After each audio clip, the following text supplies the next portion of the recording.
अस्सलाम वालेकुम, मैं हूँ नादिया।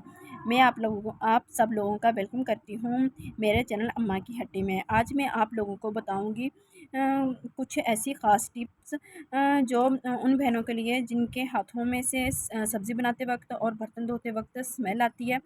मसाले वग़ैरह पीसने से हाथ वग़ैरह ख़राब हो जाते हैं और एलर्जी वग़ैरह हो जाती है, वो भी घरेलू और आसान टोटकों के साथ। नंबर नंबर 1, रबड़ के दस्तानों का इस्तेमाल करें। अगर आप वो नहीं कर सकती तो आप बर्तन धोते वक़्त थोड़ा से हाथों पर नारियल का तेल या वैसलीन वग़ैरह हाथों पे लगा लें। इससे हाथ आपके हाथों पे तह बन जाएगी, जिससे हाथों पे साबुन की स्मेल नहीं आएगी। वैसे मैं बर्तन और कपड़े वग़ैरह धोते वक़्त हाथों पर रबड़ के दस्ताने चढ़ाती हूँ, जिससे मेरे हाथ नरम और हाथों में से स्मेल नहीं आती, मेरे हाथों का रंगत भी ख़राब नहीं होती। और सब्ज़ी काटने से पहले हाथों पर सरसों का नारियल का तेल लगा लें।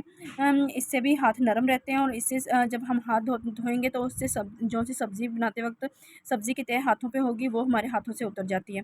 वैसे मैं वैसलीन लगाती हूँ सब्ज़ी बनाने से पहले। लहसुन या प्याज की बू हमारे हाथों से नहीं जाती, मेरे हाथों से बिल्कुल नहीं जाती। प्याज की स्मेल मुझे बिल्कुल भी अच्छी नहीं लगती। तो इसके लिए मैं नमक, बेकिंग सोडा बेकिंग सोडा हो गया और लेमन, इसका ना मैं मिक्सचर बना लेती हूँ। तो इसको हाथों पे मसलने से ना जौन सी लहसुन की या प्याज की स्मेल चली जाती है। और जौन से हाथों पर हल्दी का रंग हो गया, करेले का होगा या प्याज आलू काटने से हाथों पर रंगत आ जाती है। इसको हटाने के लिए ना मैं सिरका और आटे का ना एक लेप सा बना लेती हूँ और इसे हाथों पे ना जैसे हम स्क्रब करते हैं ना, बिल्कुल ऐसे स्क्रब करती हूँ तकरीबन 5 मिनट तक। तो इससे मेरे हाथ बिल्कुल जौन से कलर होता है सब्ज़ी का वो उतर जाता है, हल्दी का रंगत भी उतर जाती है। तो मेरे हाथ बिल्कुल नीट हो जाते हैं, क्लीन हो जाते हैं। और नंबर 6 टिप्स, हाथ धोने के बाद हल्का सा मॉइस्चर यानी कि हमारे हाथों पे नमी बनी रहे, हमारे हाथ नरम रहे, तो आप ग्रेसलीन लाजमी लगाया करें रात को सोने से पहले हाथों पर। इससे आपके हाथों पे झुर्रियाँ नहीं पड़ेंगी, आपके हाथ नरम रहेंगे। और 7 हफ्ते में एक बार लाजमी आप जैतून के तेल से अपने हाथों पर मसाज किया करें। जैसे हम आम मसाज करते हैं, बिल्कुल ऐसे तकरीबन 15 मिनट तक अपने हाथों पर और पैरों पर मसाज करें। ऐसे हाथों पर झुर्रियाँ नहीं पड़ेंगी, आपके हाथ नरम और मुलायम रहेंगे और आपके हाथ ऐसे लगेंगे जैसे जवान।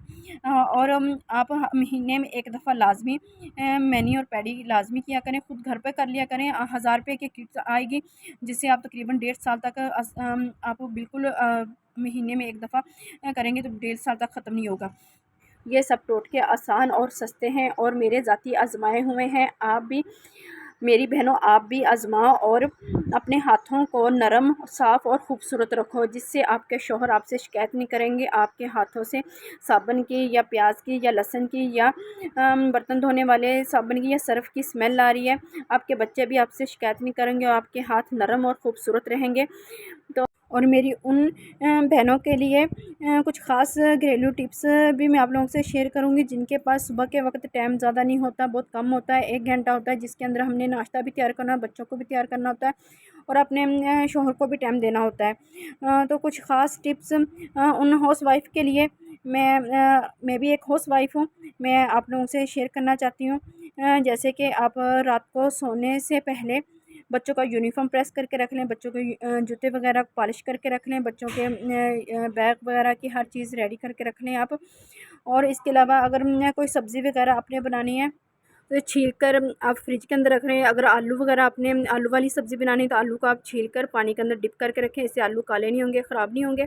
और इसके अलावा आप आलू, टमाटर, प्याज और लहसुन की ग्रेवी बनाकर इसे फ्रिज के अंदर रख लें। तकरीबन यानी कि ब्लेंडर के अंदर आप इसका पेस्ट बना लें, पेस्ट बनाकर फ्रिज के अंदर रख लें, ताकि सुबह टाइम आपको सालन बनाते वक्त आसानी हो, ताकि झटपट आपने वो वाला सालन बनाना जो सुबह तकरीबन 5 या 10 मिनट के अंदर झटपट बन जाए। और अगर आलू वगैरह है, आप आलू वगैरह सालन बना रहे हैं तो आलू को उबाल कर लें या आप आलू को फ्राई कर लें, इससे आपका सालन वाली जो सी भुर्जी होती है या अंडे वाली भुर्जी मिनटों में बन जाती है।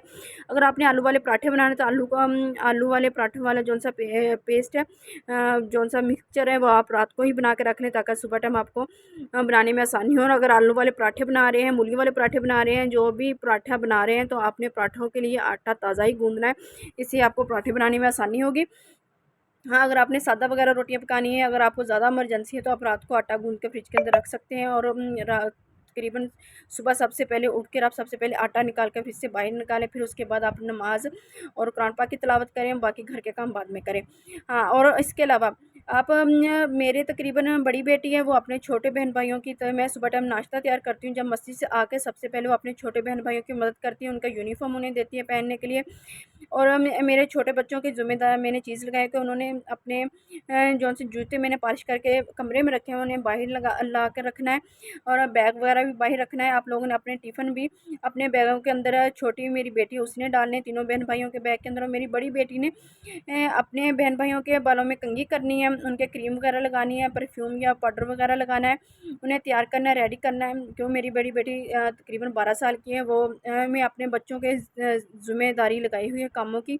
उन्हें छोटे-छोटे काम मैं बताती रहती हूँ कि आपने ये वाले काम करने हैं, ये आपने करने हैं, ये आपने करने हैं, ये आपने करने हैं। मेरा छोटा बेटा 5 साल का है, मैं उसे भी कहती हूँ कि उसे भी ज़िम्मेदारी का एहसास हो, उसे छोटा-सा काम देने के दे देती हूँ, ज़्यादा नहीं, जो-सा वो कर सके। और उसके अलावा आप ऐसे भी कर सकती हैं कि ख़ास तौर पर उन बहनों के लिए है जो मिडिल क्लास हाउसवाइफ़ है, घर को कम बजट के अंदर मैनेज करना चाहती है, करके चलना चाहती है। हम ख़ास तौर पे कम बजट के अंदर ही अपने घर को लेके चलती हैं। हमारे पास तकरीबन अगर क्योंकि हम ज़्यादा दूध नहीं ले सकते, कम हमारे शौहर की तनख्वाह 20 से 25 हज़ार होती है, जिसके अंदर हमने घर को भी मैनेज करना होता है, बच्चों की फ़ीसें वगैरह भी देनी होती हैं, बिजली का बिल भी, गैस का बिल भी, और दूध के भी पैसे देने होते हैं। जब ख़ास तौर पर छोटे बच्चों के लिए दूध तो लाज़मी होता है, तो इसके लिए मैंने किलो दूध होता है, जिसे मैंने उसके अंदर आधा किलो पानी डालकर मैंने बच्चों को, यानी कि दूध के उसी के अंदर मैनेज कर देती हूँ। बच्चों को महसूस नहीं होने देती कि मैंने दूध के अंदर पानी डाला है, बच्चे खामोशी से खुशी से पी लेते हैं। मेरे बच्चे मुझे तंग भी नहीं करते, जो चीज़ दूँ उन्हें वो खा लेते हैं, पर ख़ास तौर पे सब्ज़ियों में तंग मुझे करते हैं। उनके सब्ज़ियों में बहस होती है, एक ने कहना मैंने भिंडी नहीं खानी, एक ने करेले नहीं खाने, तो एक ने बताऊँ नहीं खाने। तो मुझे ज़्यादातर मैंने भिंडी अगर बनानी है तो उसमें प्याज़ ज़्यादा डालती हूँ, करेले बनाने हैं तो उसमें भी मैंने प्याज़ ज़्यादा डालने होते हैं। अगर मैं पका रही हूँ तो उसमें मैंने आलू ज़्यादा डालने होते हैं, कि मेरे जिस बच्चे ने जिस चीज़ के साथ नहीं खाने तो वो आलू के साथ खा ले, अगर वो करेले के साथ नहीं खाने तो प्याज़ के साथ खा ले। और उसके अलावा अगर दाल वगैरह कोई बन गई है तो उसके साथ मैंने हफ़्ते में 1 दफ़ा लाज़मी मैंने चावल उबालने होते हैं। चावल लाज़मी नहीं कि आप महँगे वाले चावल लें, आप खीर वाले जौन से चावल होते हैं, टोटा चावल बिल्कुल खीर वाला, 90 या 100 रुपए किलो वाला होता है, वो ले लें, उसे वो उबाल के आप बच्चों को वो दाल के साथ देते हैं, बच्चे खुशी के साथ खा लेते हैं, बच्चे खुश भी हो जाते हैं कि मम्मा ने आज चावल बनाए हैं घर में। और अब लाज़मी नहीं कि अब 400-500 रुपए वाले किलो हों चावल, तो वो चावल आप पकाएँ। आप कम बजट के अंदर घर को मैनेज करना सीखें। आप हफ़्ते में लाज़मी 1 दफ़ा अपने घर को अच्छे से धोया करें। अगर आपका घर पक्का है तो फ़र्श वाला है, तो आप उसे अच्छे लाज़मी धोया करें, और डेली ना धोया करें, इससे बिजली का भी खर्च होता है।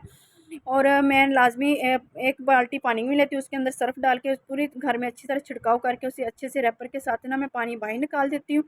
फिर 1 दफ़ा साफ़ पानी के साथ छिड़काव करती हूँ, फिर पानी को बाहर निकाल देती हूँ, और फिर खुश्क तपड़ी फेर के अच्छे से पानी खुश्क कर देती हूँ, साथ ही फ़ैन चला देती हूँ। फ़ैन जब चलाती हूँ तो मैं फ्रिज बिल्कुल बंद कर देती हूँ। और उसके अलावा मैंने दरवाज़े के सामने जौन-सा फ़र्श होता है उसे मैं लाज़मी पानी के साफ़ के साथ अच्छे से धोती हूँ, पानी का मोटर चला के ना उससे छिड़काव करती हूँ, उसके साथ मैं धोती हूँ। क्योंकि दरवाज़े के पास जौन से ना बाहर से बच्चे अंदर आते हैं, बड़े छोटे सब, वो ना फ़र्श के ऊपर पाँव के निशान पड़ जाते हैं, वो तपड़ी के साथ जाते ही नहीं हैं। तो वो सर्फ़ से अच्छे से धोने के बाद मैं उस फ़र्श को पानी से अच्छे से नीट करती हूँ, फिर उसके बाद खुश्क तपड़ी लगाती हूँ, और वो बिल्कुल जगह बिल्कुल नीट हो जाती है। और तकरीबन मैं घर में बच्चों वाला घर हो, उसमें तकरीबन हमें सारा दिन सफाई ही करनी पड़ती है, घर को नीट रखना पड़ता है, घर में